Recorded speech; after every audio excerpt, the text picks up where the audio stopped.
اس قانون میں جو پہلے کا پرانا قانون ہوگا لازمی ہے اسٹریٹ کرائم کے اوپر،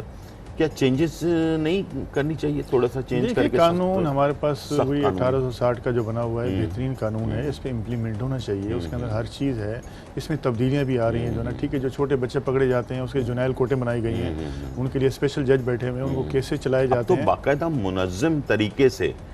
18 سال سے کم عمر بچوں کو جو ہے نا وہ یوز کیا جاتا ہے، اس کو میں کہوں گا یوز کیا جاتا ہے تاکہ ان کے اوپر کوئی بڑا کیس نہ بن سکے نا، جیسے بڑے 18 سال سے بڑے جو ہیں میچور ہو جاتے ہیں تو ان کے اوپر ظاہر بات ہے کیس جو ہے وہ بڑا ہو جاتا ہے، لیکن میرے حساب کتاب سے وہ 18 سال سے کم اس لیے رکھتے ہیں بچوں کو تاکہ وہ جو ہے نا چائلڈ اس میں آ جائیں۔ دیکھیں ان کو پھر بینیفٹ ملتا ہے کیونکہ 15 سال سے کم عمر جو بچے ہوتے ہیں 15-16 سال تک، پھر اس میں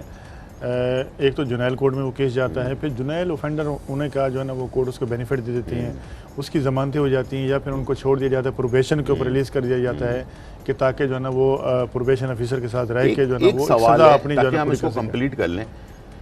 کہ اچھا چلیں فرض کریں 14-15 سال کے بچے نے کوئی اٹیمپٹ کیا، ٹھیک ہے، وہ چھوٹ گیا، یعنی کہ کسی بھی طرح سے بیل ہو گئی یا ویسے ہی جج نے کہا کہ بھئی یہ بچہ ہے ابھی فی الحال کسی کی ضمانت پہ ہم اس کو چھوڑ دیتے ہیں، وہ دوبارہ اگر پکڑا جاتا ہے اسی کیس میں تو پھر کیا ہوگا اس کا؟ دیکھیں اس کیس میں بھی چھوٹ جائے گا وہ، اچھا پھر جیسے پہلے چھوٹ گیا ہے وہ دوسرے میں بھی چھوٹ جائے گا، وہ تو کہے گا جی مجھے پولیس پھر اٹھا کے لے آئیے، میں نے تو کوئی جرم کیا نہیں ہے۔ جب کوئی ملزم عدالت میں مانتا ہی نہیں ہے، جب ویک کیس ہوگا وہ اپنی کم عمری کا ناجائز فائدہ اٹھائے گا تو ڈیفینیٹلی کورٹ جو ہے نا وہ کیس چلے گا، کیس چلے گا، اس کے بعد جو ہے نا اس کو بینیفٹ آف ڈاؤٹ پہ چھوڑ دیتی ہیں کورٹیں جو نا۔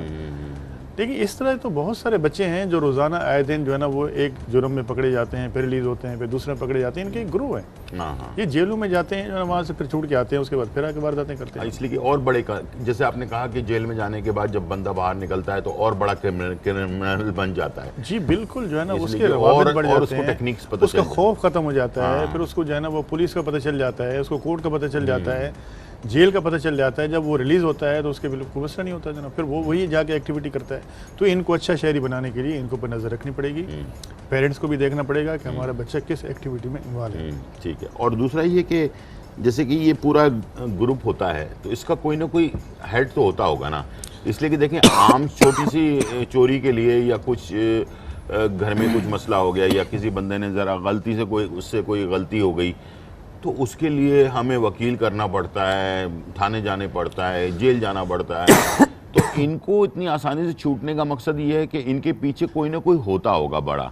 جو ان کو سپورٹ کرتا ہے، ٹھیک ہے؟ ڈیفینیٹلی ان کے اپنے پیرنٹس ہوتے ہیں، ان کے اپنے رشتہ دار ہوتے ہیں، ان کے اپنے بہن بھائی ہوتے ہیں، یا پھر جن لوگوں کے لیے وہ کام کرتے ہیں گروپ لیڈر وہ پھر ان کے لیے جو ہے نا وہ کرتے ہیں، بالکل جو اس کو گارنٹی دیتا ہے کہ بھائی تم اگر پکڑے گئے تو ہم جو ہے نا تمہیں دیکھیں ڈیفینیٹلی اس طرح کے بہت سارے لوگ ہیں جو اس طرح کی ایکٹیویٹیز کرواتے ہیں، لیکن عموماً جو ہے ان کی فیملی کے لوگ سامنے آتے ہیں یا ان کے یار دوست سامنے آتے ہیں، ہم جو دیکھتے ہیں۔ اگر کسی درخت کو ختم کرنا ہو تو اس کی جڑ کاٹ دی جاتی ہے تاکہ وہ درخت کے اندر کوئی کام باقی نہ رہ جائے، وہ تو جڑ جب کاٹیں گے تو پورا درخت گر جائے گا نیچے زمین کے اوپر۔ کیوں قانون یہ نہیں کرتا کہ جو ظاہر بات ہے وہ لوگوں کا نام تو لازمی سامنے آتا ہوگا نا جو گروپ لیڈر ہے، جو ماسٹر مائنڈ ہے، تو ان لوگوں کو اگر پکڑ لیا جائے تو اس سے تو مسئلہ زیادہ جلدی حل نہیں۔ گلزار بھائی ان کے سرپرستی پکڑے جاتے ہیں، وہ خود بھی پکڑے جاتے ہیں، بات وہیں آتی ہے جب ان کو سزا نہیں ہوگی، جب وہ جا کے جیل میں جانے کے بعد چھوٹ کے آ جائیں گے اس کے بعد جڑ آپ کیسے ختم کریں گے؟ میں یہی تو آپ سے عرض کر رہا ہوں کہ آپ اگر کیس صحیح بنا کے سچا بنا کے آپ اس کو کورٹ میں لے کر جائیں گے، اپنے گواہوں کو پیش کریں گے، جب آپ کے گواہ نہیں مکریں گے، آپ کی پولیس اچھا کیس بنائے گی تو ڈیفینیٹلی ملزم کو سزا ہوگی۔ جب آپ کمزور کیس بنا کے لے کے جائیں گے، پراسیکیوشن آپ کی ملزم کے خلاف جرم ثابت کرنے میں ناکام رہے گی تو اس کی جڑ پھر کیسے ختم ہوگی؟ اس طریقے سے آپ کو جب اچھا کیس بنا کے لے کے جاتے ہیں تو ایک ملزم کو سزا ہوتی ہے، پھر دوسرا خود خوف کھاتا ہے جو نا۔ ٹھیک، یعنی کہ کہنے کا آپ کا مقصد یہ ہے کہ ابھی جو لوگ مایوسی کے شکار ہیں، یہ تو آپ کو بھی پتہ ہے نا، ظاہر بات ہے آپ تو روزانہ لوگوں کے لیے بھی کام کرتے ہیں، فلاح و بہبود کا بھی کام کرتے ہیں اور ویسے بھی آپ کیسز میں جاتے ہیں، تو یہ جو ہمارے پورے پاکستان کے اندر لوگوں میں جو ایک مایوسی آ گئی ہے، اس کو دور کرنے کے لیے کیا کرنا چاہیے؟ بھائی قانون کے اوپر تو لوگوں کا بھروسہ آہستہ آہستہ ختم ہوتا جا رہا ہے، تو کیا کریں؟ میں کہتا ہوں جی انصاف میں تاخیر نہیں ہونی چاہیے، اور اگر کوئی واقعہ ہوتا ہے، کوئی انسیڈنٹ ہوتا ہے جو اس کے ملزمان ہیں ان کو فوری سزا ملنی چاہیے۔ جتنی تاخیر ہوتی ہے انصاف کے اندر اتنی ملزم کو فائدہ ملتا ہے. ٹھیک ہے. جو وکٹم فیملی ہوتی ہے جس کے ساتھ زیادتی ہوتی ہے وہ پھر دل برداشتہ ہو جاتی ہے. تو میرے خیال میں ہمارے جو عدالتی نظام ہے اس پہ چینجنگ لانی چاہیے, ججز کی تعداد کو بڑھانا چاہیے, پراسیکیوشن کے بعد وہ کرے قدم اٹھائے یا جو ریاست ہے وہ اس کے اوپر کام کرے. یہ ساری بات ریاست کی ہے کہ ریاست کی ذمہ داری بنتی ہے کہ قانون بنانا,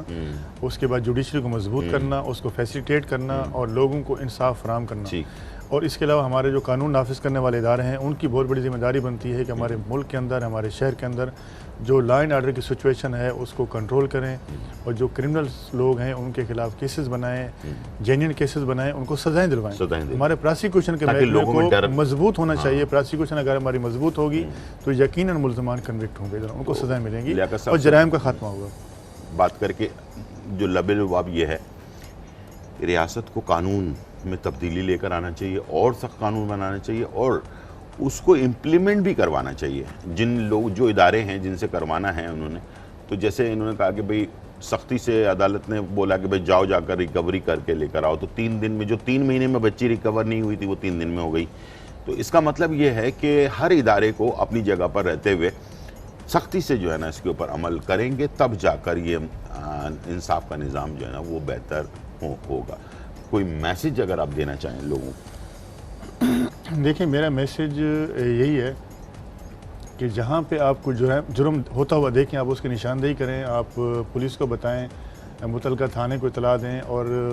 لوگوں کو بھی ہوشیار کریں. اور ساتھ ساتھ جو ہے نا اگر آپ کے ساتھ کوئی واقعہ ہوتا ہے تو پلیز آپ اس کو جو ہے نا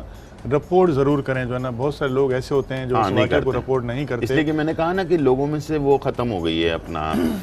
اعتبار ختم ہوتا جا رہا ہے نا, تو اس لیے وہ لوگ کہتے ہیں چھوڑو بھاڑ میں گیا یار, کون چکر لگائے گا عدالتوں کے یا تھانے کے. اس لیے جو ہے نا بالکل آپ نے درست کہا, بہت سارے لوگ جو ہے وہ مایوسی کے شکار ہوتے ہیں اور وہ اس کو رپورٹ نہیں کرتے. جی ہم سب کی ذمہ داری بنتی ہے کہ ہم جو ہے نا قانون نافذ کرنے والوں کو جو بھی ہمیں جرم کے نظر آتا ہے اس کی نشاندہی کریں, اور ایسے لوگوں کو اگر نشاندہی کر کے ہم پکڑوا سکتے ہیں اپنے ملک کے لیے, اپنے شہریوں کے لیے جو ہے نا آسانیاں پیدا کر سکتے ہیں, تاکہ وہ شخص جو ہے نا کوئی ایسا جرم نہیں کر سکے اور لوگوں کو نقصان نہیں پہنچا سکے. جو نا یہ ہماری ذمہ داری بنتی ہے, اور اگر آپ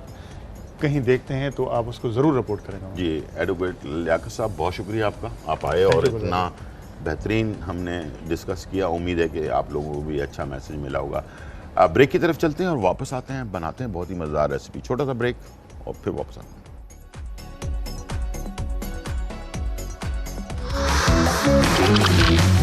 آج کا تڑکا.